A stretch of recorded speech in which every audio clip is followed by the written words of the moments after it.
చచ్చిపోయే ముందు ఒక్కరోజు శుభవార్తల పరంపర విని తీరుతాడు తప్ప శుభవార్త లేకుండా జీవితం ఉండదు.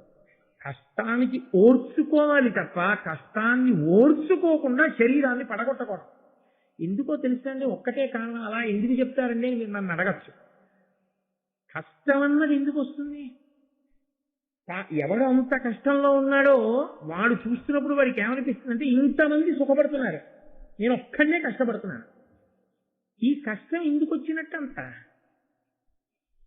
ఆ కష్టాన్ని అనుభవింపచేయటం చేత ఈశ్వరుడు పూర్వజన్మలలో నువ్వు చేసిన పాపములను తీసేస్తాడు. ఈ పునర్జన్మయే సనాతన ధర్మమునకు ప్రాతిపదిక. నువ్వు అనుభవిస్తున్న సుఖముల కారణం చేత నువ్వు చేసిన పుణ్యాన్ని తీసేస్తాడు. సుఖపడుతున్నాడు, పుణ్యం పోతోంది. కష్టపడుతున్నాడు, పాపం పోతోంది. ఈ శరీరంతో ఉన్నావు, పాపాన్ని పోగొట్టుకోవచ్చు కాబట్టి సుఖాన్ని పొందొచ్చు. తర్వాత ఈ శరీరాన్ని పడగొట్టావు, ఇంకో పెద్ద పాపం ఒకటి వచ్చి చేరింది. తప్ప చేసుకున్న పాపం ఎలా పోతుంది? పోదు. కాబట్టి దీన్ని పడగొట్టకూడదు. దీన్ని ఉంచి దీని చేత అనుభవించడంలో ఊర్మిని పొందాలి. కాబట్టి ఈ ఊర్మిని పొంది ఉన్నవాడు ఎవడున్నాడో వాడు ఎప్పుడూ అప్పుడు తప్పకుండా మళ్ళీ సుఖాన్ని అనుభవిస్తాడు. రెండు, లోకంలో బ్రాహ్మణుడు క్షత్రియుడు వీళ్ళకి సరే ఇంకా కొంతమందితో పాటుగా యజ్ఞోపవీతం వేస్తారు. యజ్ఞోపవీతం వేశారు అంటే అర్థం ఏమిటంటే వాడు కేవలం వాడి కోసం మాత్రమే బతకవలసిన వాడు కాడు అని హెచ్చరిక. యజ్ఞోపవీతం బ్రాహ్మణుడికి ఎందుకేస్తారంటే నువ్వు భోగాలు అనుభవిస్తూ కూర్చోని కాదు. భోగం తాను అనుభవించడం తగ్గించి తాను కష్టపడి వేదాంగములను పురాణములను శాస్త్రములను ఆయన చదవాలి. చదివి ఏ ప్రయోజనాన్ని కోరకుండా లోకాన్ని ధర్మ మార్గంలో నిలబెట్టడానికి ఆయన ప్రబోధం చెయ్యాలి. అలా ప్రబోధం చెయ్యవలసిన బ్రాహ్మణుడే చచ్చిపోతే లోకానికి ఆదర్శం పోతుంది. ఆదర్శం పోతుంది కాబట్టి అవసరమైతే భిక్షాన్నం తినైనా నువ్వు బతకవలసి. అప్పుడు నువ్వు ఆదర్శం అవుతావు. ఏమి మాట్లాడకుండానే ఆదర్శం అవుతావు. ఒరే అంత కష్టం వచ్చిందిరా మహానుభావుడికి, భిక్షాన్నం తిని బతికాడు తప్ప చచ్చిపోలేదు. భిక్షాన్నం తిని లోకాన్ని నిలబెట్టాడు, తాను నిలబడ్డాడు. అంత గొప్ప స్థితిని పొందాడు. కాబట్టి మనం ఎందుకు చచ్చిపోవాలి అని మిగిలిన వాళ్ళకి ఒక ఊరట, ఒక సందేశం కలుగుతుంది. 10 మందిని బతికించవలసిన వాడు క్షత్రియుడు. క్షత్రియుడి జీవితంలో హేయమైన విషయం మంచం మీద చచ్చిపోవడం. ఎప్పుడు రాచరికం ఉన్నటువంటి రోజుల్లో, క్షాత్రధర్మం ఉన్న రోజుల్లో మాట గురించి నేను ప్రస్తావన చేస్తున్నాను. మంచం మీద కాదు చచ్చిపోవలసింది, యుద్ధ భూమిలో శరీరంలోంచి నెత్తురు ఏరులు కారుతుండగా పడి చచ్చిపోయినా. అందుకే వీరస్వర్గం ఇస్తా ఉన్నారు. ఎందుకు వెళ్ళాడు యుద్ధానికి? ఒళ్ళు బలిసి యుద్ధం చేయకూడదు, ఒళ్ళు కొవ్వెక్కి యుద్ధం చేయకూడదు. అమాయకులైన వారిని చెనకడానికి వచ్చిన వారిని శిక్షించడానికి యుద్ధానికి వెళ్ళి చచ్చిపోయినా బలహీనుడైన వాడిని రక్షించే ప్రయత్నంలో చచ్చిపోయాడు కాబట్టి వీరస్వర్గం ఇస్తారు. ఒంట్లో ఓపిక ఉండి కూడా బలహీనుడు పాడైపోతున్నా లేచి వెళ్లి నిగ్రహించకుండా మంచం మీదే చచ్చిపోయిన వాడిని హీనలోకాలకు పంపించేస్తున్నారు. ధర్మం మాట్లాడింది శాస్త్రం. మీరే చచ్చిపోతే కష్టాలు వచ్చాయని మీకు అటువంటి ఆలోచన రాకూడదు. భిక్షాన్నం క్షత్రియుడు తింటుంటే క్షత్రియుణ్ణి అని చెప్పుకుని మీరు భిక్ష కడితే అదేటయా? మీరు యుద్ధానికి వెళ్ళాలి తప్ప మీరు భిక్షాటన చేయలేటయా అని ఎవరైనా రెచ్చగొట్టారనుకోండి. సమయము అని ఒకటి ఉంటుంది, దేశము కాలము అని 2 మాటలు ఉంటాయి లోకంలో. కలిసి వచ్చుట అంటే అది ఓర్పు ఎంతకాలం అంటే దేశము కాలము మీకు కలిసి రావాలి. దేశకాలములు కలిసి వచ్చేంత వరకు పట్టవలసిన దానికే ఓర్మి అని పేరు. బలం దేశకాలముల యందే కలిసి వస్తుందంటే దేశకాలముల యందు బలం కలిసి వచ్చినప్పుడు ఇంత కౌరవులు ఏమంటారో తెలుసా? అయ్య బాబోయ్, ఇప్పుడు వాళ్ళంత బలవంతులు, వాళ్ళకి రాజ్యం ఇవ్వకపోతే పిలిచి చంపేస్తారు మన. ఇప్పుడు వాళ్ళ వెనక ఎంత బలం వచ్చిందో తెలుసా? ఎలా వచ్చింది బలం? దేశకాలములు కలిసి వచ్చిందంటే ఐశ్వర్యమైన అంతే, పాండిత్యమైన అంతే, ఏదైనా దేశకాలముల యందే వస్తుంది తప్ప కొత్తగా వచ్చే అవకాశం ఉండదు. కాబట్టి ఇది కలిసి వచ్చే వరకు, ఈశ్వరానుగ్రహం కలిగే వరకు ఎదురు చూడాలి. అదే ఓర్పు. కాబట్టి బ్రాహ్మణ రూపంలో భిక్షాటన చేయండి ఏకచక్రపుర అగ్రహారానికి వెళ్ళి. నేను మీతో ప్రస్తావించి ఉన్నాను, ధర్మము ఎక్కడుంటుందో అక్కడ పరమేశ్వరుని యొక్క అనుగ్రహం ఉంటుంది. పరమేశ్వరానుగ్రహమునకు మార్గము ధర్మమును అవలంబించుటయే. పాండవులు ధర్మాన్ని పట్టుకున్న కారణం చేత వారికి ఈశ్వరుని యొక్క పరిపూర్ణమైనటువంటి అనుగ్రహం కలిగింది. ఆ కలిగిన కారణం చేత వారికి ఆపదల నుంచి బయటపడడానికి కావలసినటువంటి సాధనములు అలా సమకూరాయి. విదురుని వంటి మహాపురుషుడు వారికి ఆనుకూల్యుడై ఆ ధృతరాష్ట్రుడు అతని కుమారులు కలిసి పాండవులను ఎలా లాక్షాగృహమునందు దగ్ధం చేద్దామనుకుంటున్నారో అన్న విషయాన్ని తెలుసుకున్నవాడై ఆ కనకుణ్ణి పంపబట్టి ఆ సొరంగ మార్గంలో వాళ్ళు లక్క ఇల్లు తగలబడిపోయినప్పుడు ఎటువంటి ప్రమాదము లేకుండా బయటపడి ఆ అరణ్యానికి చేరుకున్నారు. చేరుకుని నిద్రపోతున్నటువంటి పాండవుల్ని భీముడు తన మిగిలిన సోదరుల్ని తల్లి అయినటువంటి కుంతీదేవిని చూసి బాధపడుతున్నటువంటి ఘట్టం దగ్గర నిన్న మనం ఆపి ఉన్నాం. ఇంతలో ఆ పక్కనే మద్ది చెట్ల యొక్క పెద్ద ఆ తోట ఒకటి ఉంది. ఆ మద్ది చెట్ల వెనకాతలే ఉన్నాడు రాక్షసుడు. అతని పేరు హిడింబుడు. అతను మహాభారతంలో ఈ ఘట్టం ఆదిపర్వంలో చాలా చాలా గొప్ప ఘట్టం, చాలా ప్రత్యేకమైన ఘట్టం. ఎందుకంటే ఈ ఘట్టం భీమసేనుడి వలన రక్షణ పొందడం ఒక ఎత్తు అయితే, ఇది తరువాతి కాలంలో అర్జునుణ్ణి కాపాడింది. అర్జునుణ్ణి ఈ ఘట్టం కాపాడి ఉండకపోతే కురుక్షేత్ర సంగ్రామం ఇంకోలా తిరిగిపోయి ఉండేది.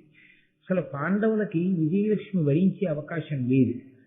ఇదే పునాది వేసింది అర్జునుడి ప్రాణరక్షణతో. ఈశ్వరుడి యొక్క అనుగ్రహము అంటూ ఉండాలి, కానీ ఆ అనుగ్రహం ఎప్పుడో రావలసినటువంటి ఆపద నుంచి తప్పించడానికి ఇప్పుడే కావలసినటువంటి సంభారములను సమకూరుస్తుంది. ఆయన అనుగ్రహం లేదనుకోండి, ఇప్పుడు బాగుంది అనిపించినటువంటి వర్తమానంలోని సంఘటన భవిష్యత్తులో చాలా ఉపద్రవాన్ని తీసుకొచ్చేదై ఉంటుంది. అది సర్వకాలముల యందు రక్షణ కల్పించేదిగా ఉండాలి అంటే ఒక్క ఈశ్వరుని యొక్క అనుగ్రహము వినా మార్గము వేరొకటి ఉండదు. అందుకే ఆ హిడింబుడు అక్కడే ఉన్నాడు. ఆయన నరమాంస భక్షకుడు, ఆయన మనుష్యుల్ని తింటాడు. అందున నిద్రపోతున్న వారిని తినేయడం అంటే చాలా తేలిక. ఒళ్ళు తెలియకుండా నిద్రపోతున్నటువంటి అన్నదమ్ములు తల్లి అక్కడుండగా భీమసేనుడు ఎక్కడో సరోవరానికి వెళ్ళి మంచినీళ్లు తేవడం కోసమని వెళ్ళాడు. నిజంగా ఈ సమయంలో, ఆ నిద్రపోతున్న సమయంలో ఏ ఉపద్రవం జరగకుండా హిడింబాసురుని యొక్క దృష్టి వాళ్ళ మీద పడకుండా కాపాడిన వాడు ఎవరయ్యుండి ఉండాలి? అక్కడ మన కంటికి కనపడడానికి సాక్ష్యంగా ఎవరూ లేరు, ఇదిగో ఫలానా వాళ్ళు రక్షించారు అని. భీముడు తిరిగి వచ్చి చెట్టు కింద కూర్చుని తాను కూడా నిద్రపోవడం మొదలుపెట్టాడు అనుకోండి. సాధారణంగా లోకంలో ఎలా ఉంటుందంటే, అసలు బడలిక ఎవరు ఎక్కువ పొందారో వాడికన్నా తక్కువ బడలిక పొందినటువంటి వ్యక్తి నిద్రపోతున్నాడు అనుకోండి, దాని ప్రభావం పక్కనున్న వాడి మీద పడుతుంది. అందుకే ఆవలింతకు అన్నదమ్ములు ఉన్నారు అంటారు. ఒకడు ఆవలించారనుకోండి, పక్క వాళ్ళకి ఆవలింత వస్తుంది. అందుకే మీరు సాధారణంగా చూడండి, ఆర్టీసీ బస్సెస్ లో డ్రైవర్కి సమాంతరంగా ఉండేటటువంటి సింగిల్ సీట్లో కూర్చున్న వ్యక్తి ఆవలిస్తున్నా నిద్రపోతున్నా డ్రైవర్లు ఒప్పుకోరు. నువ్వు వెనక్కి వెళ్ళిపోయి కూర్చో ఉంటారు. ఎందుకంటే వాళ్ళు ఆవలిస్తున్నా, వాళ్ళు నిద్రపోతున్నా ఆ దుష్ప్రభావం డ్రైవర్ మీద కూడా పడుతుంది.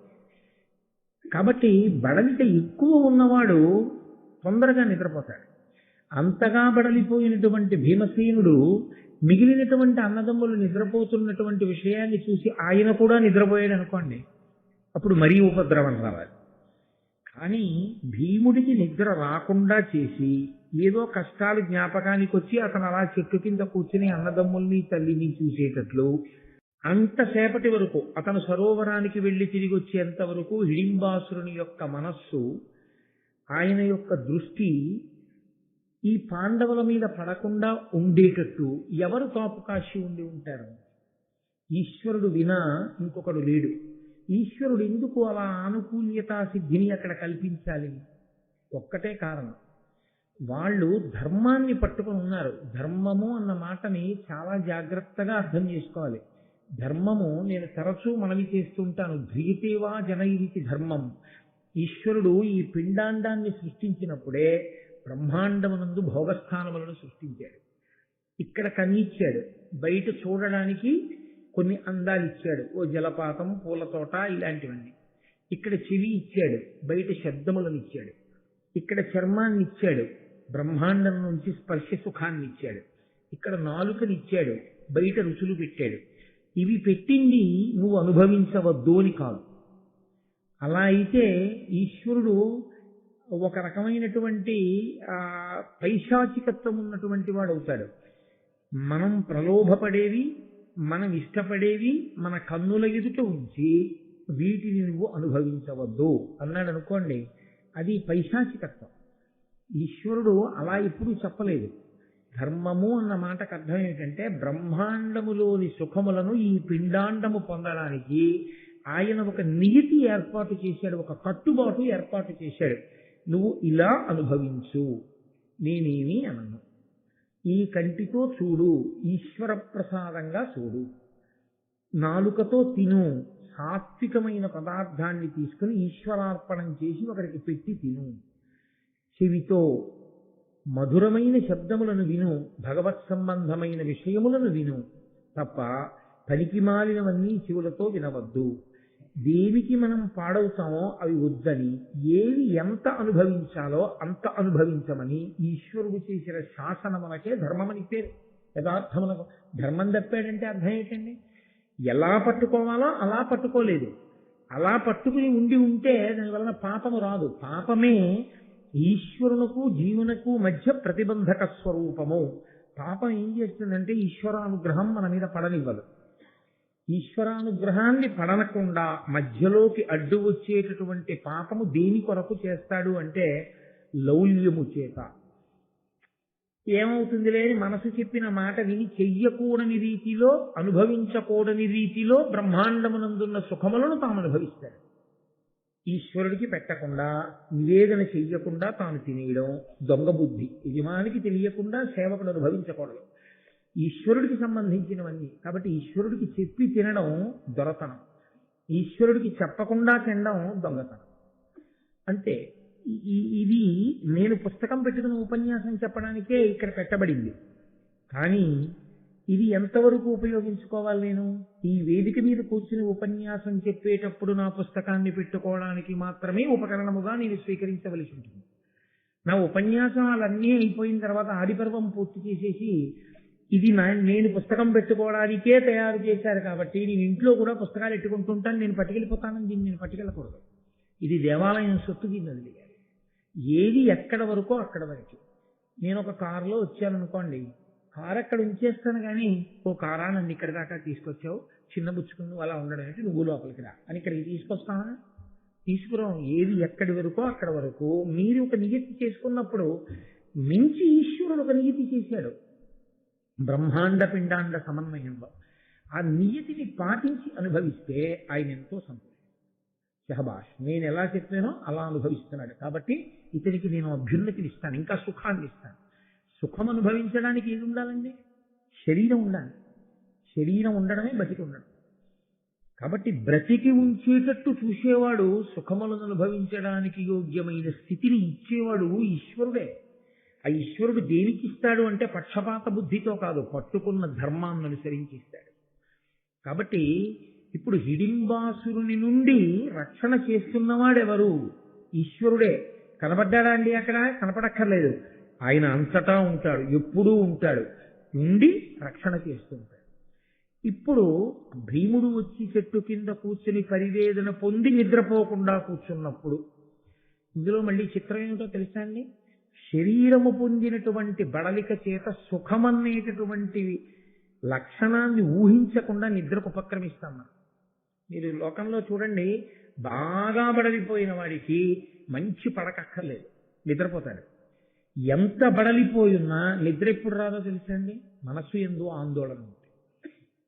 ఎంత అలిసిపోయి ఉండనివ్వండి, నిద్ర రాదు. ఎందుకంటే మనసు ఆందోళనకి గురైతే రాదు.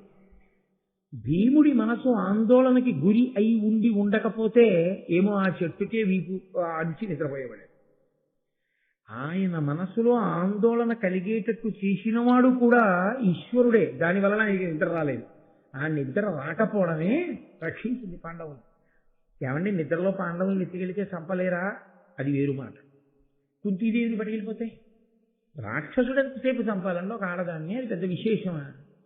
కానీ అసలు అటువంటి కీడు జరగకుండా ఉంది అంటే అది కేవలము ఈశ్వర ఇచ్ఛ. ఇన్ని కదలికలకు కారణమైన వాడెవడో వాడే ఈశ్వరుడు. నేను మీతో తరచుగా ఆ మాటే చెప్తున్నాను.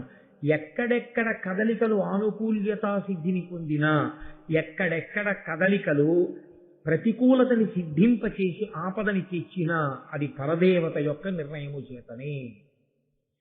కాబట్టి ఇప్పుడు పరమేశ్వరుడే ఈ నిర్ణయాన్ని చేశాడు. ఇప్పుడు చూశాడు హిడింబుడు, ఆయనకి వాసన వచ్చింది, ఆయనకి అదొక శక్తి. మనం తినే మధురమైనటువంటి పదార్థం యొక్క వాసన తగిలిందనుకోండి, యాలుకలు ఇటువంటి సుగంధ ద్రవ్యాలు నూరుతున్నారనుకోండి, ఏమిటో మంచి పిండి వంట వండుతున్నట్లున్నారు, మంచి వాసన వస్తోందంటాం.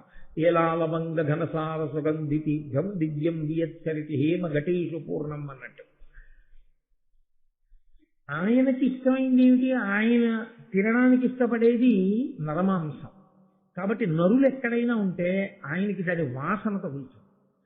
ఇక్కడ ఎవరో మనుష్యులు ఉన్నారు, ఆయన తన చెల్లెలు హిడింబాసురుని చెల్లెలు కాబట్టి హిడింబ అని పిలిచారు. ఆవిడ్ని పిలిచన్నాడు, ఇందులకిమ్మెయిన్ మనుజులెన్నడు ఒత్తురేమి ఆనందము పొంది నిర్భయమునన్ శయనింతురే ఇట్లు వంటయిల్ కుందేలు చొచ్చే వేగచని కోమలి వారల చంపి తెచ్చి నా పొందగ వండి పెట్టు వరసోత్కట మానవ మంసఖండములు. ఏమిటి విశేషం ఇవాళ హిడింబాసుడు? అసలు మనుష్యుడన్నవాడు ఇటు వైపుకి రాడు, ఎందుకంటే నేనున్నానని.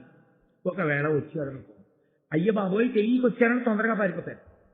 వచ్చిన వాడు కూర్చోడు, వీళ్ళు ఆదమరిచి నిద్రపోతున్నాడు. ఏమి నా అదృష్టం. కాబట్టి ఇప్పుడు ఏమనుకోవాలి? అదృష్టం నన్ను వరించింది అనుకోవాలి. కూర్చున్నవాడు ఉన్నాడని ఆయన అనుకోలేదు, పడుకున్నవాడని చూసి సంతోషపడుతున్నాడు. అని ఆయన అన్నాడు, వంట ఇంటిలోకి కుందేలు వచ్చిందంటే. మనం ఇది తెలుగులో సామెతగా వాడుతుంటాం, వంటింట్లోకి కుందేలు రావడం అంటే అసలే ఆయన మాంసం తినేవాడు, దానికి తోడు కుందేలు వంటింట్లోకి వచ్చేస్తే ఇంకేముంది? కాసేపట్లో కుందేలు ఆయనగా మారిపోతుంది కదా. అందుకని వంట ఇంటిలోకి కుందేలు వచ్చింది. అదిగో వాళ్ళు ఇక్కడికి వచ్చి పడుకుని నిద్రపోతున్నారు, మరీ తేలిక ఇప్పుడు వీళ్ళని పట్టుకోవడం. కాబట్టి తొందరగా ఆ నరమాంస ఖండములతో నాకు మంచి రుచికరమైనటువంటి భోజనాన్ని తయారు చేసి పెట్టి వెళ్ళి చంపి తీసుకురా. ఇక్కడ మీరు ఒక విషయాన్ని బాగా గుర్తుపట్టవలసింది.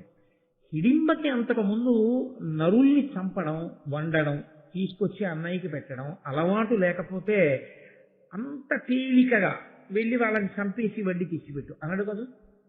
కాబట్టి ఆవిడకి అలవాటు ఉంది, ఆవిడ అలా తీసుకొచ్చి వండి పెడుతూ ఉంటుంది.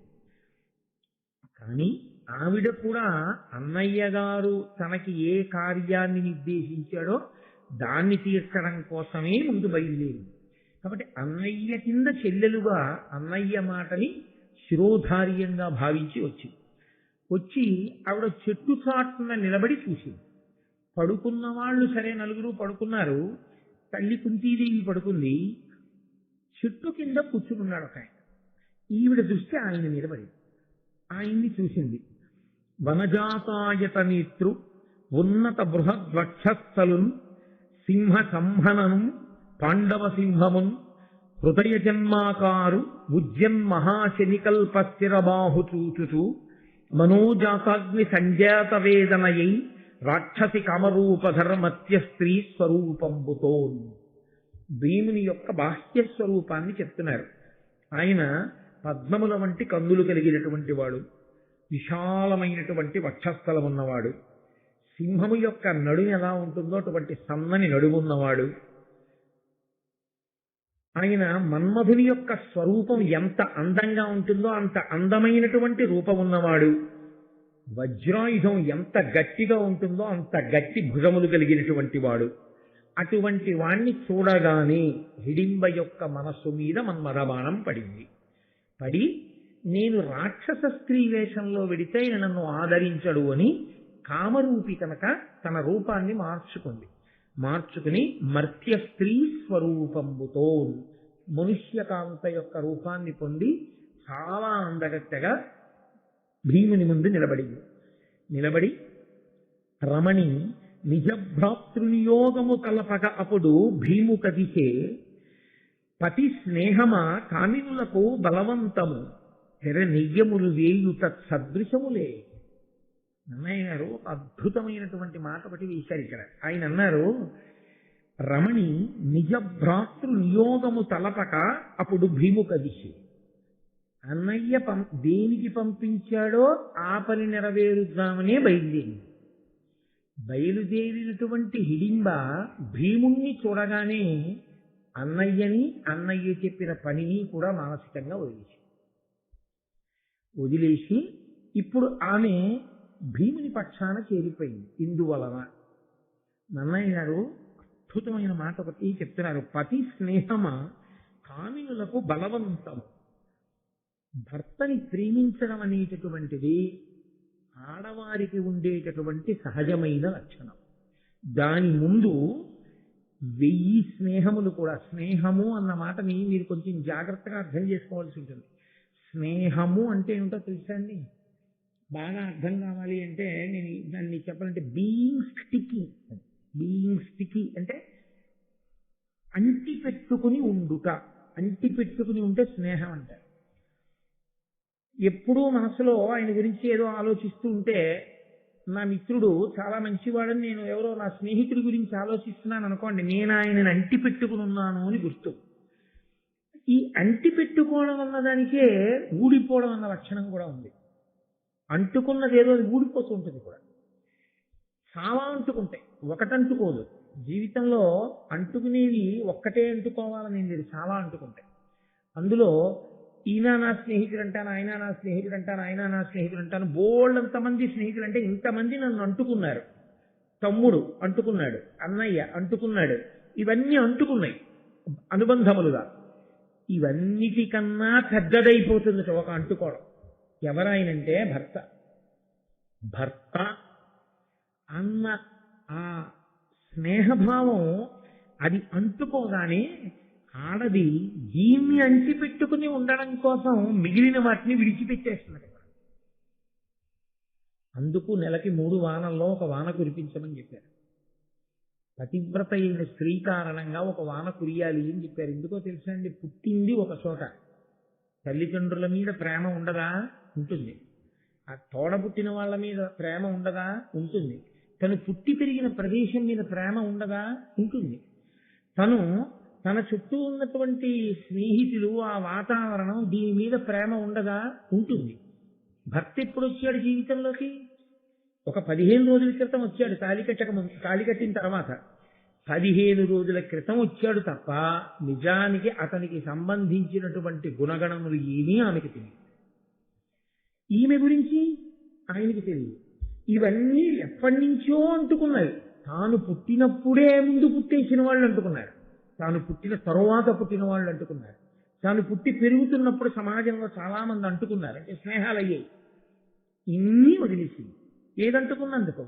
ఆయన అంటుకున్నందుకు ఇంతమందిని వదిలేసి విమానం ఎక్కి అమెరికా వెళ్ళి ఎవరిని చూడాలి ఇప్పుడు? అమ్మ కనపడుతుందా? 2 రోజులు కూతుర్ని విడిచిపెట్టి అమ్మ ఊరెడితే ఫోన్ చేసి అమ్మ ఎప్పుడు వచ్చేస్తావమ్మా, అమ్మ ఎప్పుడు వచ్చేస్తావమ్మా, నాన్నగారండి ఎప్పుడు వచ్చేస్తారండి అనే పిల్ల అలా అనదు. ఏమి ఎలా వదిలేసింది అంత తేలిగ్గా?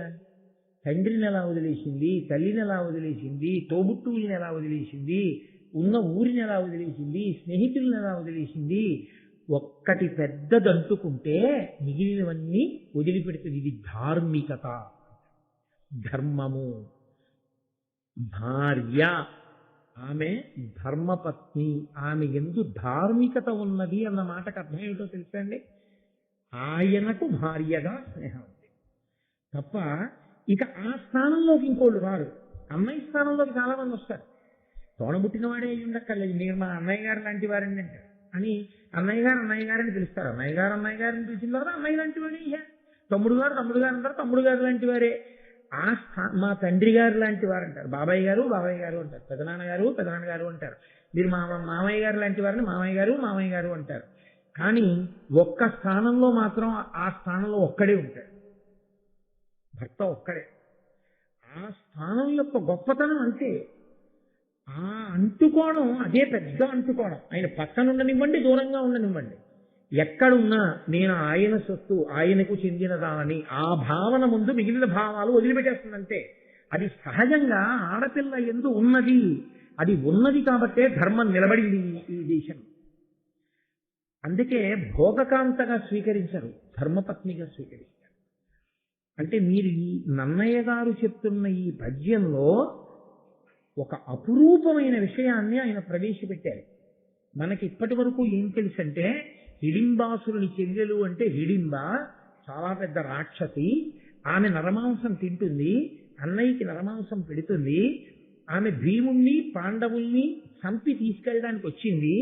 కాబట్టి ఇప్పుడు ఆమె భీముని యందు కామం కలిగి ఒకవేళ రూపాన్ని మార్చుకున్నా ఆమె బుద్ధి అంత మంచిది కాదేమో అన్న అనుమానం ఒకటి మనలో ఉండిపోతుంది కదా. నన్నయ్య గారు ఎంత గొప్ప పద్యంతో నివృత్తి చేస్తున్నారో చూడండి. ఆమె పతిభావమును పొందింది, ఆడది ఇలాంటి భావాన్ని పొందితే మిగిలినవి వదులుతుంది కదా అన్నారు. అంటే ఇప్పుడు ఆమె కామము ధార్మికమా, ఆమె కామము కేవలము భోగానురక్తియా? ఒక రాక్షస స్త్రీ స్వభావంతో పుట్టినది రాక్షస స్త్రీగా, కానీ ఆమె కోరుతున్నది భీముణ్ణి పతిగా. అంటే ఒకవేళ భీముడు కొంతకాలమే ఆవిడితో ఉండి వెళ్ళిపోయినా, కొంతకాలము ఉండి వెళ్ళిపోయిన కారణం చేత భీముణ్ణి తన కడుపున మోసి కొడుకుగా కంటున్నారు. ఆమెని పత్ని అంటారు. యజ్ఞంలో పక్కన కూర్చుంటుంది. భీముణ్ణి కడుపున మోసి భీముణ్ణి కొడుకుగా కంటుంది. అందుకని భీమతి చేస్తే భీమబలమే ఘటోత్కచ బలం. అలా కంటుంది. ఆ తర్వాత ఇంకా ఆమెకి భోగం వస్తుంది. ఆమె నేను భీముని పత్నిని అని శేష జీవితం గడిపేస్తుంది. ఎలా గడిపేస్తుంది? చాలు భీముని ప్రతిరూపం నాకు కొడుకుగా దొరికాడు, అతని లాలనలో పాలనలో ఆమె గడిపేయగలదు. ఆమెకి భర్త పక్కనే ఉండాలని కూడా లేదు. ఒక రాక్షస స్త్రీ పుట్టుక చేత లోపల పట్టుకున్న ధర్మం అంత గొప్ప ధర్మం. ఇది ఆమె మనస్థితికి కితాబ్. ఆమె ఎంత గొప్ప స్త్రీగానో పరిచయం చేస్తున్నారు. ఎందుకో తెలుసా అండి? దీని వెనకాతల ఒక కారణం ఉంది. హిడింబ ఇప్పుడు కానీ భీముడిని పెళ్లి చేసుకుంటే, పెళ్లి చేసుకోవడం అంటే భీముడికి భార్య అయితే పాండురాజు గారికి వచ్చిన మొట్టమొదటి కోడలు. ఆమెకి కొడుకు ముందు పుడతాడు.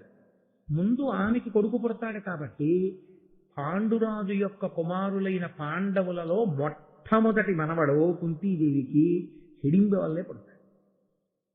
అటువంటి వంశాంకురం పుట్టే ముందు ఏ దైవము పడుకున్న వాళ్ళని రక్షించిందో ఆ దైవము ఒక పనికి మాలిన కాంతని భీముని పక్కకి ఎందుకు తీసుకొస్తుందండి? పైగా ఇటువంటి కాంతని తీసుకొస్తోంది అంటే భావిలో ఏదో గొప్ప రక్షణ జరగాలి కదా. కాబట్టి ఎన్నిటిని ఈశ్వరుడు సమకూరుస్తున్నాడు. ఒక రాక్షస స్త్రీ యందు ఎంత ధర్మం ఉన్నదో, ధర్మం అన్నది ఉండాలి, కానీ ఉపాధి ఏది అన్నదాంతో సంబంధం. ధర్మం ఒకటి ఉంటే మీరు ప్రస్తుతి చేయవలసిందే, మీరు పొగడవలసిందే తప్ప జాతిని చూసి రాక్షస స్త్రీగా పుట్టింది కాబట్టి ఆవిడ ఎంత ధార్మికంగా ఉన్నా నేను భీముడికి భారీగా ఉంటాను అని తీర్పు చెప్పడానికి అంగీకార యోగ్యము కాదు. అంటే ధర్మమే ప్రధానము. ఇతిహాసమైనటువంటి భారతం, పంచమ వేదమైనటువంటి భారతం ధర్మాన్ని అంత గొప్పగా చూపిస్తుంది. కాబట్టి అటువంటి హృదయంతో ఆమె వచ్చి నిలబడి ఉంది.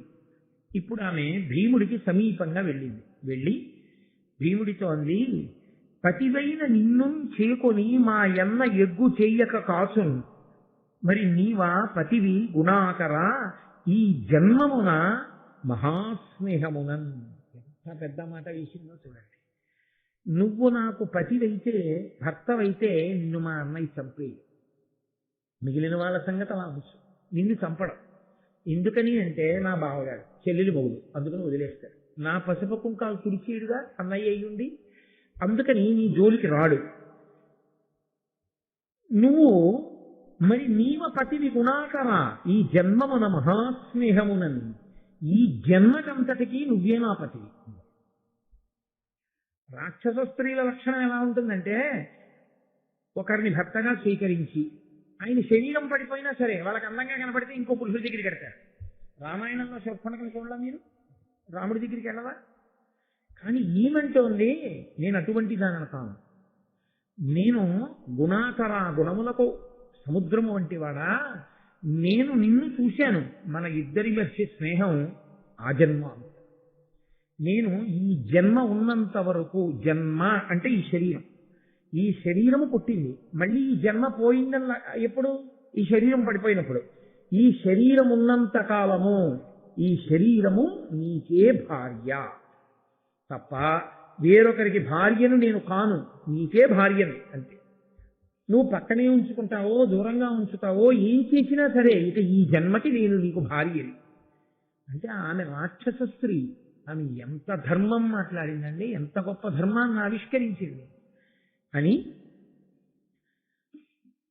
పడుకున్నటువంటి మిగిలిన నలుగురు పాండవుల్ని కుంతిని చూసి అంటోంది, ఉరడు సురేంద్రునైన బలియుండు హిడింబుడు వాని బారికిన్ వెరవని వారలుంగలరే వీరలు ముందరెరుంగరక్కట ఇరిగిన ఏని ఇట్లు తమ ఇండుల నుండిన ఎట్లు మెత్తకేమరి చెగిరింతురే కడు ప్రమాదము చేసిరి బుద్ధిహీనులై.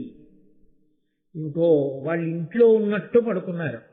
చూడండి, మనం ఈ మాట ఎక్కువ వాడుతుంటాం, మా ఇంట్లో ఉన్నట్టుందండి. ఏమిటి మా ఇంట్లో ఉన్నట్టు? మా ఇంట్లో ఉన్నట్టు అన్నది మానసిక భావన. మీరు బాగా గుర్తుపెట్టుకోండి. ఇప్పుడు ఏదో పై ఊరు వెళ్ళారు, ఎక్కడ ఉపన్యాసాలు చెప్పడానికి, వాళ్ళు మీకు చేసిన లోటు ఏం లేదు.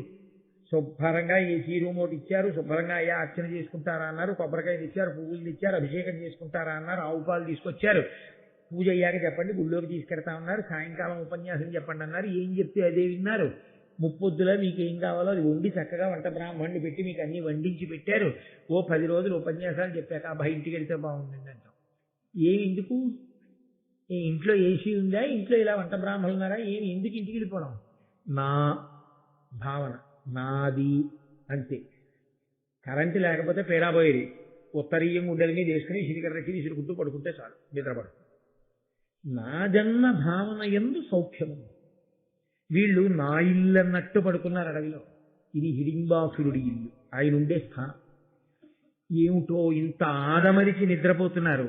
ఇంద్రుడే వచ్చినా ఈయనతో యుద్ధం చేయడానికి భయపడతాడు, హిడింబాసురుడితో, మా అన్నయ్యతో. వీళ్ళు ఇలా నిద్రపోతున్నారు. ఏమనాలి వీళ్ళని? బుద్ధిహీనులై. వీళ్ళు బుద్ధిహీనులు, ఎక్కడ ఎలా నిద్రపోవాలో తెలియని వాళ్ళు. ఇంట్లో పడుకున్నట్టు పడుకున్నారు అంతే అని ఆవిడండి. పాండవులు మిగిలిన వాళ్ళ సంగతి అలా ఉంచు, నిన్ను నేను దూరంగా తీసుకెళ్ళిపోతాను, మా అన్నయ్యకి తెలియకుండా మన ఇద్దరం వివాహం చేసుకుని సంతోషంగా క్రీడించి జీవితాన్ని గడుపుతాం, మా అన్నయ్యకి తెలియకుండా. అంటే భీముడు అన్నాడు, విను బేల ఇట్టి కష్టుడు తన పురుష గుణంబు చెడగ తల్లిని తో పుట్టిన వారి విడిచి రాగంబున చపల స్త్రీ సుఖంబు పొందుని చెప్పుమా.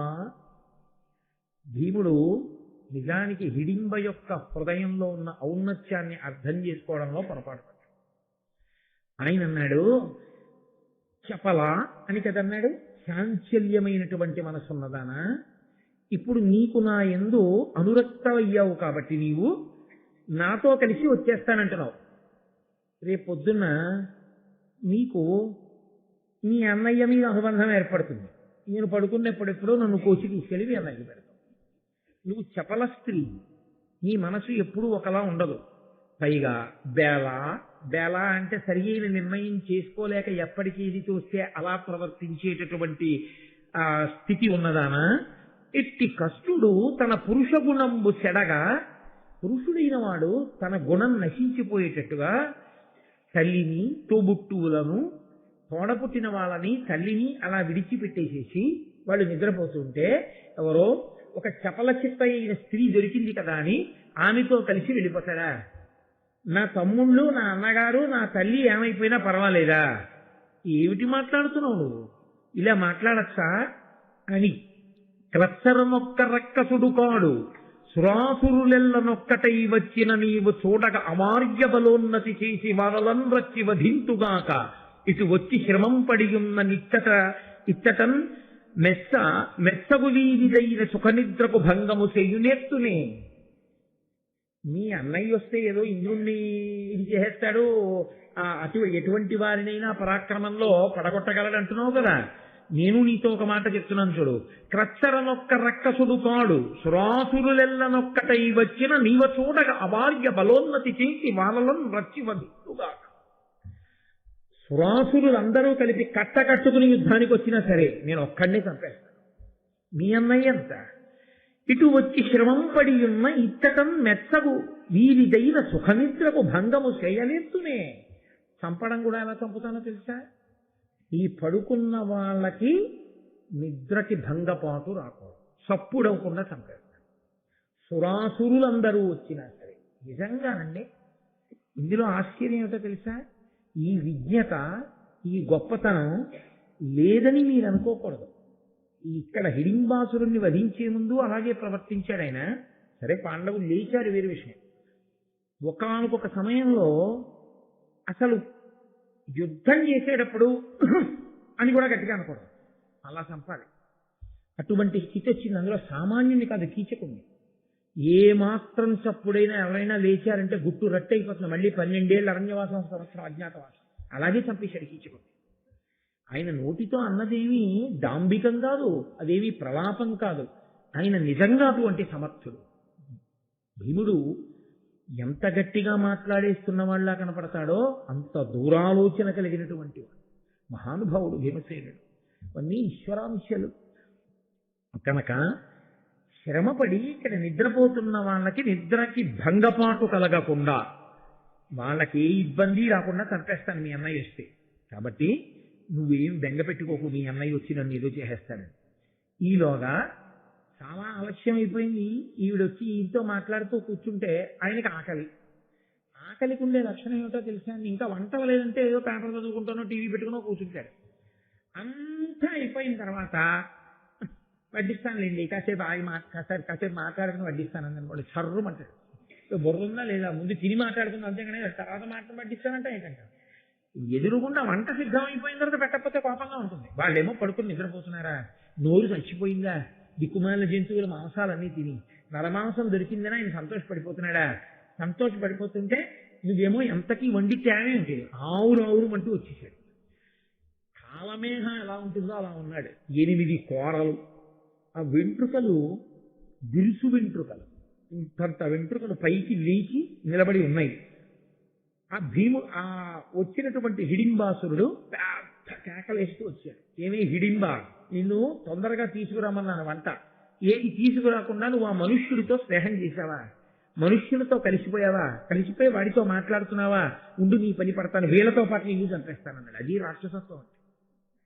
రాక్షసత్వం అన్న మాటకు అర్థం ఏంటంటే వాడి సుఖం కోసం అవతల వాళ్ళ యొక్క సుఖాన్ని కించిత్ కూడా ఆలోచించారు. కించిత్.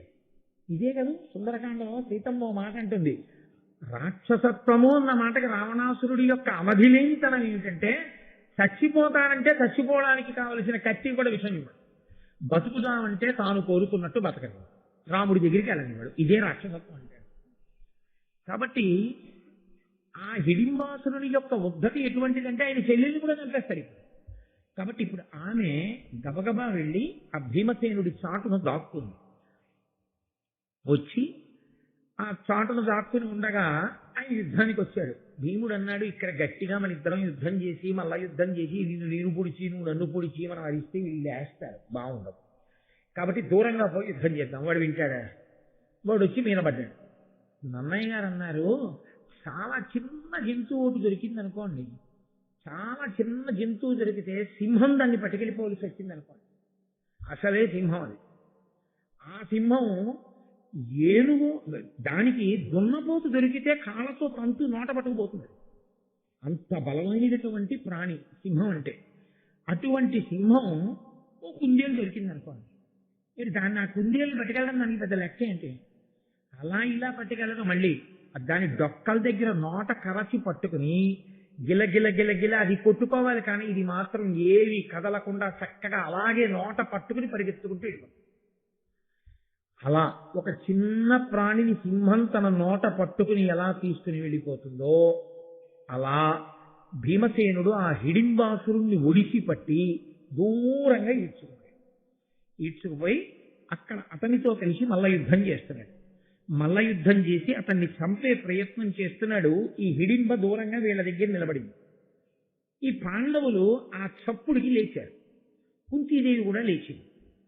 వాళ్ళు లేచినప్పుడు వాళ్ళకు ఒక విషయం స్పష్టంగా కనపడింది. భీముడు ఎవరో రాక్షసుడితో యుద్ధం చేస్తున్నాడు. కాబట్టి అర్థమైపోయింది, ఓహో మనం నిద్రపోయాం, ఈయన లేచున్నాడు, వాడు వచ్చాడు, ఈయన కొడుతున్నాడు, కాబట్టి వాడు చచ్చిపోతాడు. అంతవరకు తెలుసు. ఈవిడెవరు? రాక్షస స్త్రీ అయితే అటు భీముడి మీద అన్నా పడాలి. మానవ స్త్రీ అయితే ఆమెను ఎప్పుడూ ఆయన హిడింబాసురుడు ఎత్తుకుపోయి ఉండాలి. ఈవిడ ఉన్నదేమో మానవ స్త్రీగా ఉంది, నిలబడింది వీళ్ళ దగ్గర నిలబడింది. భీముడేమో రాక్షసుడితో యుద్ధం చేస్తున్నాడు. అసలు వీళ్ళే అరణ్యంలోకి రావడం విచిత్రం అనుకుంటే ఇంత అందమైన మానవకాంతం ఒక్కటే అరణ్యంలోకి ఎలా వచ్చి నిలబడింది ఇక్కడ? ఇంతసేపు ఎవరిని పిలవకుండా ఎందుకు నిల్చున్నట్లు? ఇది వాళ్ళకి ఆశ్చర్యకరమైనటువంటి విషయం. ఇప్పుడు ముందు కుంతి అడిగింది, ఎవరు నువ్వు, ఏమిటి ఆ యుద్ధం, ఎందుకు నిల్చున్నావు అని అడిగింది. అడిగితే ఆవిడండి, నీల జీమూతంబులీల నాక్షేపించి నల్లలై తోతించు నల్ల గృహము గల హిడింబుడను బలితంపు రక్కసు చెలియల ఆతండు వెలయ మీకు రోయక అహితంబు సేయనన్ పంచిన తనుదించి ఏను మీ తనయునందు బతి బుద్ధి కాల్చి యుద్ధత మన్మధాత్తమై మసలిన అసుర వచ్చి అలిగి మీ తోడ నన్నును కలయబట్టి బృంగనున్న అయ్యసురతోడం కడంగి మల్ల యుద్ధంబు చేయుచు అల్ల చోటనున్నవాడు మీ సుతుడు దర్పోన్నతుండు. ఇది ఎలా ఉంటుందంటే, ఏదైనా మనకి తెలియని విషయాన్ని అయోమయంగా ఉన్నప్పుడు అడిగామనుకోండి, ఏమిటండి ఇలాగా అని, అక్కడ ఉన్నవాళ్ళు గబగబగోవ దీర్ఘవాక్య నిర్మాణం చేసేస్తూ జరిగిన వృత్తాంతాన్ని అంతటినీ గుక్క తిప్పుకోకుండా చెప్పేశారనుకోండి, అంటే గబగబా చెప్పేయాలన్న సందట్లో అది ఎలా ఉంటుందో హిడింబ చెప్పడం అలాగే చెప్పింది, పద్యం అలాగే. అంటే హిడింబ ఆ సమయంలో ఎలా మాట్లాడాలో అలాగే నన్నయ్య గారి ఘంటం కదిలిందంటే అది మహానుభావులైనటువంటి వారి రచనా విధానం. అంతేగాని ఇప్పుడు ఆ భీముడిని వర్ణించి, హిడింబాసురుణ్ణి వర్ణించి, ఆయన గుహని వర్ణించి, ఆయన జీవితాన్ని వర్ణించి ఇవన్నీ చేసి సోది చెప్పినట్టు ఉంటుంది. ఆపత్కాలమునందు ఎలా మాట్లాడతారో అలాగే మాట్లాడింది. కాబట్టి ఆవిడండి, ఇగో ఆ నల్లగా ఉన్నాడే భీముడితో యుద్ధం చేస్తున్నవాడు ఆయనే మా అన్నయ్య హిడింబాసుడు, అదిగో అక్కడ కనపడుతున్న పెద్ద నల్లటి ఇల్లుంటే అదే మా ఇల్లు, నేను ఆయన చెల్లెల్ని. ఇక్కడ మీరందరూ పడుకోవడం చూసి నరమాంసం దొరికింది, వెళ్ళి వాళ్ళని చంపి వండి పట్టుకురా తినేద్దాం అన్నాడు, నేను కూడా అందుకే వచ్చాను. తీరా వచ్చి చూసిన తర్వాత మీ అబ్బాయి భీమసేనుడి మీద నా మనసు నిలబడింది. మన్మథజ్వరానికి లోనైన దాననై భీమసేనుడితో నేను చెప్పుకుంటుండగా మా అన్నయ్యకి కోపం వచ్చి నన్ను మిమ్మల్ని కూడా తినేస్తానని వస్తే భీమసేనుడితో మీకు నిద్రాభంగం అవుతుందని దూరంగా తీసుకుపోయి అక్కడ మల్ల యుద్ధం చేస్తున్నాడు. కొంచెం సేపట్లో మీ అబ్బాయి మా అమ్మాయిని చంపేస్తాడు. ఆవిడ తెల్లబోయింది. ఎందుకు తెల్లబోయిందో తెలుసా అండి? అబద్ధం చెప్పలేదు. రాక్షస స్త్రీ అంటే, రాక్షసుడు అంటే ఎప్పుడో తప్ప నిజం చెప్పినవాడు. ఈవిడ ఎక్కడా అబద్ధం చెప్పలేదు. అసలు నిజంగా ఆ మాట అనగానే ఏ అర్జునుడు పీకట్టుకున్నాడు అనుకోండి, అమ్మా అయితే మమ్మల్ని వండేయడానికి వచ్చిందనిగా నువ్వు అని ఆవిడ భయపడలేదు. ఆవిడ ఉన్న నిజం ఉన్నట్టు చెప్పింది. నేను హిడింబాసురుడి చెందాను, నా పేరు హిడింబ, నేను మిమ్మల్ని వండి పట్టుకుపోదామని వచ్చాను, అదిగో మీ అబ్బాయిని చూసి కామార్తన అయ్యాను, మాట్లాడుతున్నాను, మా అన్నయ్య వచ్చాడు, నన్ను కూడా చంపైపోయాడు, మీ అబ్బాయి అదిగో అని దూరంగా పట్టుకుపోయి యుద్ధం చేస్తున్నాడు, నేను మీ దగ్గర నిల్చున్నాను, మీరు లేచారు నన్ను అడిగారు, నేను చెప్పాను. ఏమైనా అబద్ధం ఉందా? అంటే ప్రత్యేకంగా మళ్ళీ మళ్ళీ చెప్పక్కర్లేదు. మీరు పాత్రని పరిశీలనం చేస్తే ఇప్పుడు మీకు ఒక విషయం అర్థమవుతుంది. హిడింబ అబద్ధాలు చెప్పేటటువంటి వ్యక్తిత్వం ఉన్న మనిషి కాదు. ఆమె యుద్ధం అంటూ జరుగుతున్నప్పుడు మీరు ఒక విషయాన్ని గమనించండి, జయాపజయములు విధి నిర్ణీతలు. అంత బలం ఉన్న రామరాయలు వారు చచ్చిపోయాడు వెళ్ళికోట యుద్ధం. ఏం చెప్పగలం? అభిమన్యుడు చనిపోలా, ఘటోత్కచుడు చనిపోలా. యుద్ధం అన్న దాంట్లో ఎటైనా ఉంటాయి. అంత గొప్ప బలం ఉన్నటువంటి వాడు గంధర్వుడి చేతిలో ఆ విచిత్ర వీర్యుడు చనిపోలా. అలా లోకంలో చిత్ర విచిత్రమైన పరిస్థితులు ఉంటాయి. కాబట్టి ఇప్పుడు ఒకవేళ భీమసేనుడికి ఏమైనా అయితే, నేను రాక్షసుడి చెల్లెల్ని అని చెప్పేస్తే వీళ్ళు నన్ను చంపేస్తే, అందుకని కొంత చెప్పి కొంత చెప్పకుండా ఊరుకోవచ్చు కదా. ఆవిడ అలా చెప్పలేదు, ఆవిడ ఉన్నది ఉన్నట్టు చెప్పి. అంటే ఇప్పుడు ఆవిడ త్రికరణ శుద్ధిగా వాళ్ళతో బంధుత్వాన్ని కొడుతుంది. అంటే వాళ్ళు అంగీకరించలేదు, కానీ ఆవిడ ఆ ఇంటి కోడలైపోయింది. కాబట్టి మా అత్తగారు, మా బావగారు, మా మరుదులు, వాళ్ళకి నేను అబద్ధాలు ఆడడం ఏంటి, నేను ఉన్నది ఉన్నట్టు చెప్పేయాలి. ఇప్పుడు నేను హిడింబాసురుడికి శత్రువుని తప్ప నేను వీళ్ళకి శత్రువుని కాను, నేను వీళ్ళింటి కోడలు. ఆవిడ మనసు నిలబడిపోయిందంట. ఇది ఒక రాక్షస స్త్రీ యందు ఇంత రుజుత్వం ఉండడం, ఇటువంటి స్త్రీ అక్కడ కనపడడం పాండవులకు ఏదో గొప్ప మేలు జరగబోతోంది అనడానికి సూచన. అప్పుడు వెంటనే ముందు అర్జునుడు ఏం చేశాడంటే, ఇంకా మిగిలిన లొల్లి ప్రశ్నలు మొదలట్లేదు. ఈ లోకంలో ఇలాంటి సందర్భంలో ఏమవుతుందంటే, ఆవిడ ఎంత సంక్షిప్తంగా చెప్పిందో దాని యొక్క పవిత్రతని అర్థం చేసుకోవాలి. తప్ప ఇంకా గుచ్చి గుచ్చి ప్రశ్నలు వేసే ప్రయత్నం చేయకూడదు. ముందు జరుగుతున్న కార్యాన్ని చూడాలి. అక్కడ యుద్ధం చేస్తున్నాడు. గబగబా అర్జునుడు భీముడి దగ్గరికి వెళ్ళి అన్నాడు, ఇది పూర్వ సంధ్య, తెల్లవారుతోంది. తెల్లవారే సమయంలో బ్రాహ్మీ ముహూర్తానికి ముందు రాక్షసులకి అనుకూల్యమైన కాలం ఏర్పడుతుంది, రౌద్రమైన కాలం. ఆ కాలంలో రాక్షస బలం ఎక్కువగా ఉంటుంది. ఆ ముహూర్తం కాని ఉన్నదో ఆ సమయంలో రాక్షసుడి బలం పెరుగుతుంది. కాబట్టి అది రాకుండా నువ్వు వీడిని చంపేసేయి తొందరగా. కాబట్టి భీముడు వెంటనే తొందరపడి వాణ్ణి పట్టుకుని ఎత్తి 100 మార్లు గిర్ర తిప్పి వెన్నుపాము మీద ఒక్క దెబ్బ కొట్టాడు. కొట్టేటప్పటికీ లావు చెడగ ఇట్లు వీవంగపడి గతచేష్టుడైన అసురు చిక్కపట్టి నేలబెట్టి వాని కోలెమ్ము బ్రల్లన నిలిచి నడుము త్రుంచి నీచి వేయిచే. గిర్ర తిప్పి కింద పారేసి నేల మీద పడుకోబెట్టి నడుం దగ్గర ఒక కాలు పెట్టి తొక్కి ఒక్క దెబ్బ కొట్టేటప్పటికి ఆ వెన్నుపాం ఫలక్కని విరిగింది. ఆ నడుం విరిగిపోయినటువంటి వాడిని పట్టుకుని ఏదో ఇలా తిప్పి ఇలా తుంపేస్తే తెగిపోయేది ఎలా తెగిపోతుందో అలా నడుము దగ్గర ఇలా తిప్పి 2 ముక్కల కింద తుంపేసి విసిరపడాలి. నడుం దగ్గర మొక్క ఓ వైపుకి, నడుం పైన మొక్క ఓ వైపుకి విసిరి పారేసి మళ్ళీ ఆ ముహూర్తం రాకుండా తప్పమన్నా తప్పించారు అని ఆయన తిరిగి వచ్చేసాడు. అది భీమబలం అంటే అలా. అది సామాన్యమైనటువంటి బలం కాదు. అది అంటుంది కుంతి ఎదరొక సన్నివేశం. కాబట్టి ఇప్పుడు ఈమెని అడిగింది కుంతి, నువ్వు మనుష్య స్త్రీ రూపం ఎందుకు దాల్చావు, ఎందుకు వచ్చి ఇక్కడ నిలబడ్డావు, ఎందుకు ఇవన్నీ మాతో చెప్పావు? ఆవిడ ఒక యథార్థమైన మాట చెప్పి, ఆవిడండి, నేను మీ అబ్బాయి ఎడల మన్మథ తాపమునకు గురి అయ్యున్నా. మీరు మీ అబ్బాయిని ఇచ్చి నాకు పెళ్లి చేయకపోతే, నేను మీ అబ్బాయితో కలిసి ఉండకపోతే నేను ఆ మన్మథ జ్వరాన్ని ఓపలేక చచ్చిపోతాను. నా ప్రాణాలు పోతాయి. నేను ఆత్మహత్య చేసుకోక్కర్లేదు, నేనే చచ్చిపోతాను. కుంతీదేవి వింది. ఇందులో చాలా పెద్ద మలుపు సుమండి. అదేం సామాన్యమైన విషయమని మీరు అనుకోకూడదు. ఆవిడ చాలా స్పష్టంగా త్రికరణ సిద్ధిగా స్వచ్ఛమైన హృదయంతో ఉన్నది ఉన్నట్లు మాట్లాడింది హిడింబ.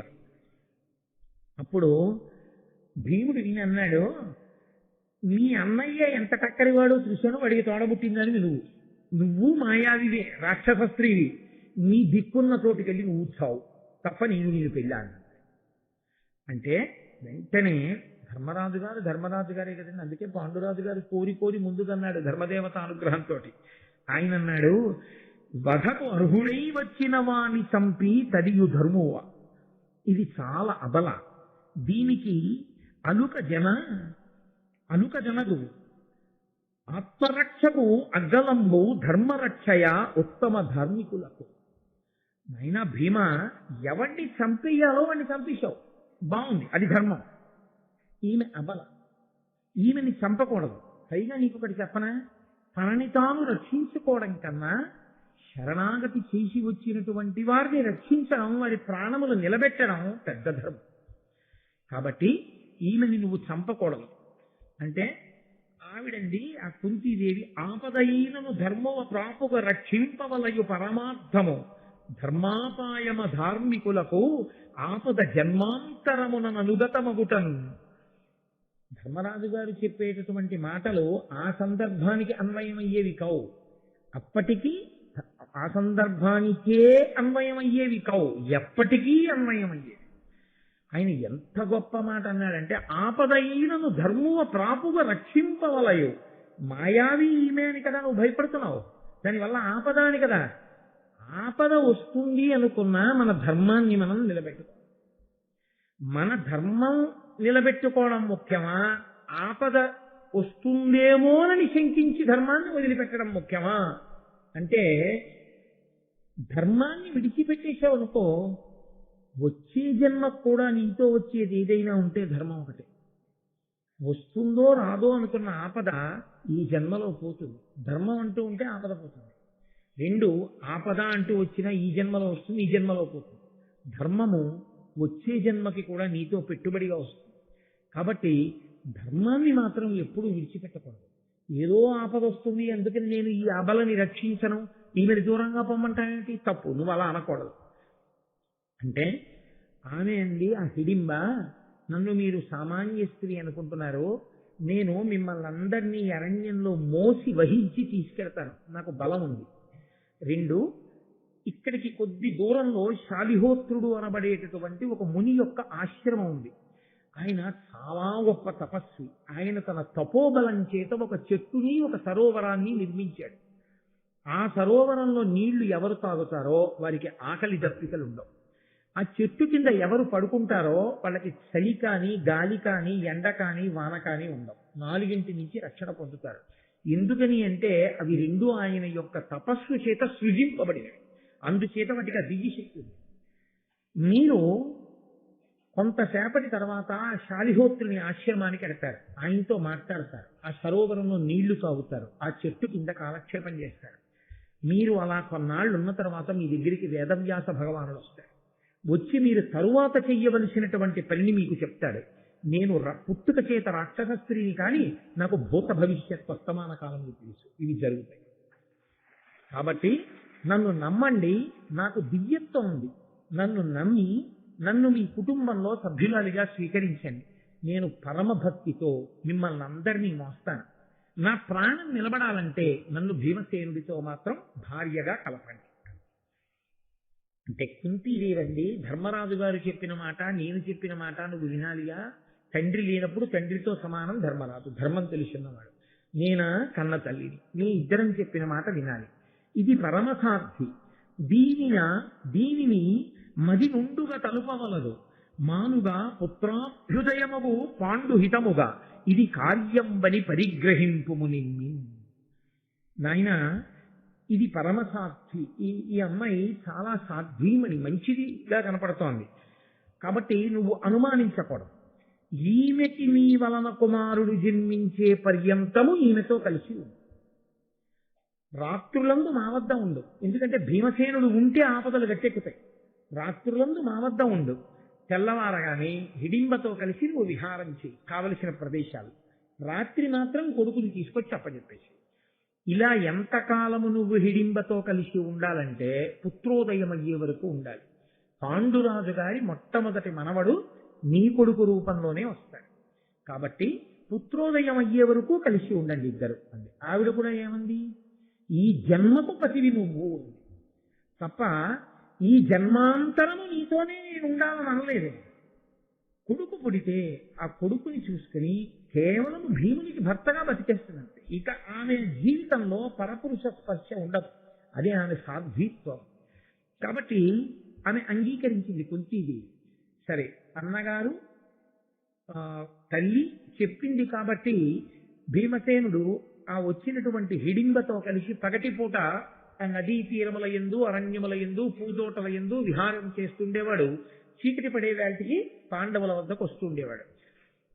అయితే ఇందులో ఒక పెద్ద ధర్మ సూక్ష్మం ఒకటి ఇమిడి ఉంది. పాండవులు 5. 5గురిలో పెద్దవాడు ధర్మరాజు గారు. ఒక తండ్రి కడుపున పుట్టినటువంటి బిడ్డలకి అన్నగారు పెళ్లి చేసుకోకుండా ఉండగా అన్నగారి కన్నా చిన్నవాడు తమ్ముడు పెళ్లి చేసుకోకూడదు. అలా పెళ్లి చేసుకున్నాడు అనుకోండి, తమ్ముడిని ఏమని పిలుస్తారంటే పరివేత్త అని పిలుస్తారు. అలా పెళ్లి తనకి పెళ్లి కాకముందే తమ్ముడి పెళ్లి అయిపోయినా తాను పెళ్లి చేసుకోకుండా ఉండిపోయి అన్నయ్య హోదాలో వచ్చి అక్షతలు వేశాడు అనుకోండి, ఆయన్ని పరివేత్తి అని పిలుస్తారు. అలా అన్నయ్య పెళ్లి కాకుండా ఉండగా తమ్ముడు పెళ్లి చేసుకుంటే అలా పెళ్లి జరిగినప్పుడు 5గురిని ఆ జన్మలో ఎన్ని పుణ్యాలు చేసినా నరకానికి పంపించారు.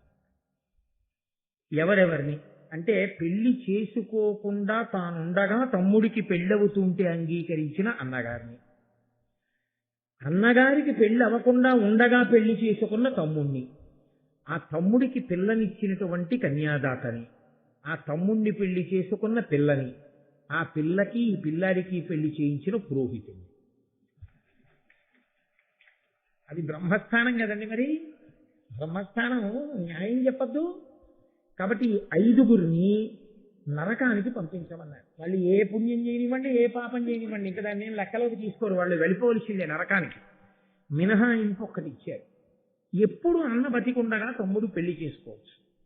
అంటే అన్న దీర్ఘరోగి అయి ఉంటే, అన్న పిచ్చివాడైపోతే, అన్న దేశాంతరం పట్టి వెళ్ళిపోతే, అన్న సన్యసిస్తే, అన్న వేశ్యాలోలుడు వేశ్యాలంపటము కలిగిన వాడైతే, ఇటువంటి లక్షణములు కలిగిన వాడై అన్న ఉంటే అప్పుడు తమ్ముడు అన్న బ్రతికున్నా సరే వివాహం చేసుకోవచ్చు. తప్ప అలా కాకుండా ఉంటే మాత్రం తమ్ముడు ఎప్పుడూ అన్నయ్య కన్నా ముందు పెళ్లి చేసుకోకూడదు. ధర్మరాజు గారు ఉన్నాడే ముందు, ఈయన కాడు సాక్షాత్ ముందు ధర్మరాజు గారు, ఉన్నది కుంతి. ఎలా చెప్పారు ఈ ధర్మం? మరి ఇప్పుడు ఆ భీమసేనుడు పరివేత్త కాలేదా? ధర్మానికి పెద్ద వైక్లభ్యం రాలేదా? అసలు మొట్టమొదట 5 పెళ్లి చేసే క్రమం అదే. భీముడికి పెళ్లి చెయ్యొచ్చా హిడింబనిచ్చి? హిడింబకి భీముడికి ధర్మరాజు కన్నా ముందే కొడుకు పుట్టేయచ్చా? పాండురాజు వంశం వర్ధిల్లవలసినటువంటి విధానం అదే. దీన్ని ఎలా అంగీకరించాడు ధర్మరాజు? దీన్ని ఎలా అంగీకరించింది కుంతి?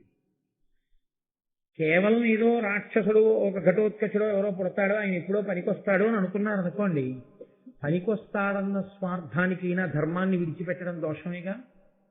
అది మరింత దోషభూయిష్టం, తన స్వార్థం కోసం ధర్మాన్ని వదిలేయడం. ధర్మరాజు అలా ఒప్పుకుంటాడా? మరి ఎందుకు జరిగింది ఈ ఘట్టంలో ఇలా అంటే, ఈ ఘట్టంలో పెళ్లి జరగలేదుగా, కన్యాదానం చేయలేదుగా. కన్యాదాత ఎవరైనా ఉన్నాడా? కన్యాదానం చేయలేదు. మంత్రభాగం ఏమైనా ఉందా? పురోహితుడు ఉన్నాడా? లేడు. మరి కన్యాదానం చెయ్యింది పెళ్ళం కాదుగా. భార్య కానిదానితో ఉండడం వేశ్యాలంపటం కిందకే వస్తుందిగా. అప్పుడు మరీ అధార్మికంగా. మరి అప్పుడు భీముడు ఎలా ఉన్నాడు? ధర్మములకెల్లా గొప్ప ధర్మం ఏమిటో తెలుసా అండి? ప్రాణిరక్షణయే ధర్మం. అన్ని ధర్మములలోకి సర్వోత్కృష్టమైన ధర్మం ఏది అంటే ప్రాణిని రక్షించుట. ఇన్ని విషయాలు సత్యాలు చెప్పిన హిడింబ, భూత భవిష్యత్ వర్తమాన కాలములు చెప్పిన హిడింబ, ఒక్క అబద్ధం మాట్లాడని హిడింబ భీముడితో నాకు సమాగమం కలగకపోతే నేను చనిపోతాను అని చెప్పింది. కాబట్టి అది కూడా సత్యం. ఇప్పుడు ఏ కారణం చేత భీముడి పక్కకి హిడింబని పంపకపోయినా హిడింబ మరణానికి కారణం పాండవులే అవుతారు, ఇంతే అవుతారు. అది కట్టి కుడపరా? అందుకని ప్రాణిరక్షణ కన్నా గొప్ప ధర్మం లోకంలో లేదు. కాబట్టి ఆమె రక్షింపబడాలి. వివాహం అంటూ జరిగితే పరివేత్త అవుతాడు. వివాహము జరగకూడదు, ఆమె ప్రాణము రక్షింపబడాలి. కానీ ఆమె జీవిత పర్యంతము ఈయన యొక్క భర్తృత్వమును అంగీకరించి ఉండిపోతానంది. కాబట్టి ఆమె ఆ తృప్తితో బతకడానికి వీలుగా ఒక కుమారుణ్ణి కనాలి. కానీ ఆమెకి పత్ని స్థానం మాత్రం ఉండదు. అంటే యజ్ఞయాగాది క్రతువులలో భీమసేనుడి పక్కన హిడింబ కూర్చోవడం అన్నది ఉండదు. ఆమె ఆ స్థానాన్ని అంగీకరించి అలా ఒడంబడడానికి సిద్ధపడింది. కాబట్టి కుంతి మధ్య మార్గంగా ఆ ధర్మాన్ని ఆవిష్కరించింది. ఇది ప్రధాన ధర్మానికి వ్యతిరేకం కాదు. కాబట్టి ధర్మరాజు అంగీకరించాడు. ధర్మరాజు కుంతి అంగీకరించాడు. కాబట్టి భీముడు హిడింబతో విహరించాడు. కాబట్టి ఘటోత్కచుడు పుట్టాడు. ఘటోత్కచుడు పుట్టగానే ఆశ్చర్యకరమైన సందర్భం ఒకటి జరిగింది. ఏం జరిగిందన్నది మీరు ఎదర తెలుసుకుంటున్నారు. కాబట్టి ఇప్పుడు వీళ్ళు ముందుకు బయలుదేరి వెళ్ళారు. వెళ్ళిన తర్వాత ఆమె ఎలా చెప్పిందో హిడింబ, అలాగే వాళ్ళకి శాలిహోత్రుడు అనబడేటటువంటి ముని యొక్క ఆశ్రమం కనబడి ఆయన వాళ్ళకి స్వాగతం చెప్పాడు, తీసుకెళ్లాడు, కూర్చోబెట్టాడు. అయిపోయింది. సంధ్యావందనాదులు చేసుకున్నారు. ఆ సరోవరంలో ఉన్న నీటిని తాగారు. ఆ చెట్టు కింద కొన్నాళ్ళు ఉన్నారు. ఉన్న తర్వాత వ్యాస భగవానుడు వచ్చాడు. వ్యాస భగవానుడు వచ్చినాడు, ఇంత గొప్ప పాండురాజు గారి కొడుకులు కుంతీదేవితో కలిసి, తల్లితో కలిసి ఒక చెట్టు కింద పడుకుని ఉంటున్నారా? ఆకలి దప్పిలు లేకుండా ఉండడం కోసం ఈ సరోవరంలో నీళ్లు తాగి బతుకుతున్నారా? అసలు మీరు బతికున్నారో చచ్చిపోయారో కూడా లోకానికి తెలియకుండా ప్రచ్ఛన్న వేషాల్లో ఉన్నారా? ఎంత కష్టం వచ్చిందిరా మీకు అని కుంతిని చూసి అన్నాడు. ఇప్పుడు ఈ కష్టానికి కన్నీళ్ళు ఎక్కువ ఎవరికో తెలుసా అండి? తల్లిని చూసిన కొడుకుల కన్నా కొడుకుల వ్యధని చూసిన తల్లి బాధే ఎక్కువ. కాబట్టి కుంతి వంక చూసి అన్నాడు, అమ్మా నువ్వు బెంగ పెట్టుకోకు, వీళ్ళ ఆపద తీరిపోతుంది, వీళ్ళ కష్టం పోతుంది. ఉత్తరోత్తర ధర్మరాజు గారు మళ్ళీ సార్వభౌముడు అవుతాడు, చక్రవర్తి అవుతాడు. ఆయన అనేకమైనటువంటి అశ్వమేధములు, రాజసూయములు మొదలైనటువంటి యాగములు చేస్తాడు. ఈ భీముడికి కమలపాలికతో కలిసి, కమలపాలిక అంటే ఆవిడే హిడింబ, ఆవిడ అసలు పేరు హిడింబాసుడి చెల్లెలు కాబట్టి హిడింబ, ఈ కమలపాలికతో కలిసి ఒక కుమారుడు జన్మిస్తాడు. మీరు కొంతకాలం ఇక్కడ ఉండి ఇక్కడి నుంచి బయలుదేరి ఏకచక్రపురానికి వెళ్ళిపోండి. ఏకచక్రపురంలో మీరు బ్రాహ్మణ వేషములు ధరించండి. బ్రాహ్మణ వేషములలో మీరు ఇల్లిల్లు తిరిగి భిక్షాటన చేయండి. భిక్షాటన చేసి బ్రతకండి. అలా ఏకచక్రపురంలో మీరు కొంతకాలం ఉన్న తర్వాత నేను వస్తాను. వచ్చి తర్వాత మళ్ళీ ఏం చేయాలో నేను చెప్తాను. కాబట్టి జాగ్రత్తగా మనసు కుదుటపరుచుకుని ఇక్కడి నుంచి బయలుదేరి మీరు ఏకచక్రపురానికి వెళ్ళండి. వాళ్ళు చాలా సంతోషించారు. మీరు ఇందులో వ్యాసుడు వచ్చి చెప్పిన దాంట్లో వాళ్ళకి ఊరటేమి అని మీకు ఇందులో ఏదో జరగబోయేది చెప్పాడు. కానీ భిక్షాటన చెయ్యండి, ఏకచక్రపురంలో ఉండండి, బ్రాహ్మణ వేషాల్లో ఉండండి, ఇంత ఇలా ఎందుకు చెప్పాడు అని ఒక అనుమానం రావచ్చు. మొట్టమొదటి ధర్మ సూక్ష్మం ఏమంటే, నరజన్మ ఎత్తినవాడు ఎన్ని కష్టాలు వచ్చినా ఆత్మహత్య మాత్రం చేసుకోకూడదు, తనని తాను చంపుకోకూడదు. కళ్యాణి బతగాదేయం లౌకికీ ప్రతిభాతిమా ఏతి జీవంతి మానందో నరం వర్ష శతాదపి అంటుంది సీతమ్మ. 100 సంవత్సరములు బతికితే అందులో 99 సంవత్సరముల 11 నెలల 29 రోజులు కష్టాలే పడ్డా చచ్చిపోయే ముందు ఒక్కరోజు శుభవార్తల పరంపర విని తీరుతాడు తప్ప శుభవార్త లేకుండా జీవితం ఉండదు. కష్టానికి ఓర్చుకోవాలి తప్ప కష్టాన్ని ఓర్చుకోకుండా శరీరాన్ని పడగొట్టకూడదు. ఎందుకో తెలుసండి, ఒక్కటే కారణం. అలా ఎందుకు చెప్తారండి మీరు నన్ను అడగచ్చు. కష్టం అన్నది ఎందుకు వస్తుంది?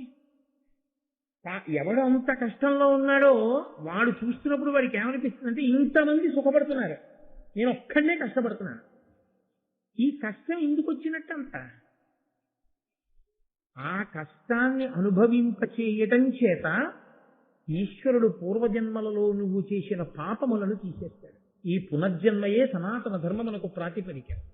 నువ్వు అనుభవిస్తున్న సుఖముల కారణం చేత నువ్వు చేసిన పుణ్యాన్ని తీసేస్తాడు. సుఖపడుతున్నాడు, పుణ్యం పోతోంది. కష్టపడుతున్నాడు, పాపం పోతోంది. ఈ శరీరంతో ఉన్నావు, పాపాన్ని పోగొట్టుకోవచ్చు కాబట్టి సుఖాన్ని పొందొచ్చు. తర్వాత ఈ శరీరాన్ని పడగొట్టావు, ఇంకో పెద్ద పాపం ఒకటి వచ్చి చేరింది. తప్ప చేసుకున్న పాపం ఎలా పోతుంది? పోదు. కాబట్టి దీన్ని పడగొట్టకూడదు, దీన్ని ఉంచి. ప్రియమైన భక్తులారా, ఒక్క క్షణం మీ హృదయాన్ని ప్రశాంతంగా పెట్టి ఆలోచించండి. మనిషి జీవితంలో ఎందుకిన్ని కష్టాలు వస్తాయి? ఎందుకు మనం ఎన్నిసార్లు ప్రయత్నించినా కొన్ని పనులు జరగవు? ఈ ప్రశ్నలకు సమాధానం తెలుసుకోవాలంటే మనం ఒకసారి పరమశివుడి తత్వం అర్థం చేసుకోవాలి. భక్తులారా, పరమేశ్వరుడు అంటే కేవలం ఒక దేవుడు కాదు, ఆయన త్యాగానికి, సహనానికి, కరుణకు ప్రతీక. ఒక్కసారి ఆలోచించండి. అన్ని లోకాల దేవతలు రాజమహళ్లలో ఉంటారు, కాని పరమశివుడు మాత్రం హిమాలయాల్లో కూర్చుని భక్తుల కోసం తపస్సు చేస్తూ ఉంటాడు. అంతటి మహాదేవుడు మనకు ఒక గొప్ప సందేశం ఇస్తాడు. జీవితం ఎంత కష్టం వచ్చినా మనసు మాత్రం ప్రశాంతంగా ఉండాలి. భక్తులారా, శివుడు మనకు నేర్పేది ఇదే. అహంకారం వదిలేయండి, లోభం వదిలేయండి, ద్వేషం వదిలేయండి. మనసులో భక్తి పెంచండి, మంచి పనులు చెయ్యండి. అప్పుడు చూడండి, మహాదేవుడి కరుణ మీ జీవితాన్ని ఎలా మార్చేస్తుందో. పరమశివుడి ఒక చిన్న నామం కూడా మన జీవితాన్ని మార్చగలదు. భక్తితో ఒక్కసారి ఓం నమః శివాయ అని జపించండి. మనసులో ఉన్న భయం తగ్గుతుంది, కష్టాలు తేలికగా అనిపిస్తాయి, జీవితంలో కొత్త ధైర్యం వస్తుంది. భక్తులారా, శివుడు మన సమస్యలను వెంటనే తొలగించకపోవచ్చు, కాని వాటిని ఎదుర్కొనే శక్తిని మాత్రం తప్పకుండా ఇస్తాడు. అదే పరమేశ్వరుడి మహిమ. కాబట్టి ఈ రోజు నుంచే ఒక చిన్న సంకల్పం చేసుకోండి. ప్రతి ఉదయం భక్తితో శివుడిని స్మరించండి. ప్రతిరోజు ఒక మంచి పని చేయండి. ఎవరినైనా బాధపెట్టి ఉంటే వారిని క్షమించండి. అప్పుడు చూడండి భక్తులారా, మహాదేవుడి కరుణ మీ జీవితంలో శాంతి, సంతోషం, విజయాలు తీసుకొస్తుంది. ప్రియమైన భక్తులారా, ఈ ఆధ్యాత్మిక సందేశం మీకు నచ్చితే ఒక లైక్ చేయండి, కామెంట్లో హరహర మహాదేవ అని రాయండి. మరియు ఈ దివ్యమైన సందేశాన్ని ఇంకో భక్తుడికి చేరేలా ఒక షేర్ చేయండి. ఇంకా ఇలాంటి దివ్యమైన ఆధ్యాత్మిక బోధనలు వినాలంటే ఇప్పుడే మా ఛానల్ను సబ్స్క్రైబ్ చేయండి. మళ్ళీ మరో దివ్యమైన ఆధ్యాత్మిక ప్రయాణంలో మనమందరం కలుద్దాం. మీ జీవితంలో శాంతి ఉండాలి. మహాదేవుడి కరుణ ఎప్పుడూ మీతో ఉండాలి. ధన్యవాదాలు. నమస్కారం. హరహర మహాదేవ. శుభం భవతు.